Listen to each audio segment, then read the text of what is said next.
Randy, $100,000.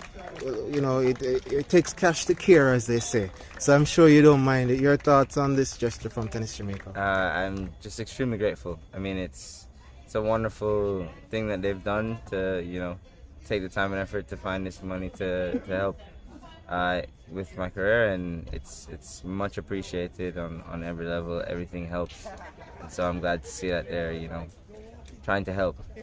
Yeah, you're playing an ITF Futures tournament, and you mentioned that that you'll be facing someone you beat at the Davis Cup against Greece, the top player there. His name was too long to pronounce, but Yes. but clearly it's good to have a familiar foe, right? Your thoughts on this event, and why did you choose to enter this event of all events? So I may or may not play him. It's not a guarantee, but he's set as the top seed.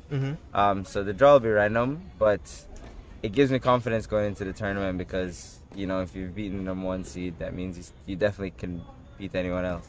So yeah, having had a great experience at Davis Cup and had, you know, the wins that we were able to get, it definitely gives good confidence going into the tournament. Now this tournament is actually going to be played on hard, which is, you know, when people hear Mexico, they think clay. But funny enough, Mexico is also trying to appeal or to bring new players in that are not so friendly and love the clay, but would mind playing on some hard courts as well. And players like you, because I know you are a hard court player, I'd say. Yes, I definitely prefer the hard court. It's more beneficial for my game, very quick, fast, you know. I'm more comfortable on the hard. I love it, so I'm definitely looking forward to getting out there on the hard courts. And since the last time you played Davis Cup for Jamaica, what have you done to now?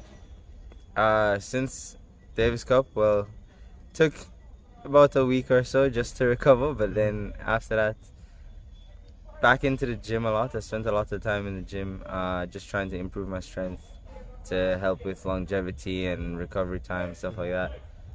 From day to day, because it becomes very important in a lot of these situations. And then, you know, I've been practicing similar as I have been before, Davis Cup up in North Florida in Jacksonville. So I've been keeping up with that and keeping up with fitness. Okay, well, wish you all the best in Mexico. Thank you, I appreciate it.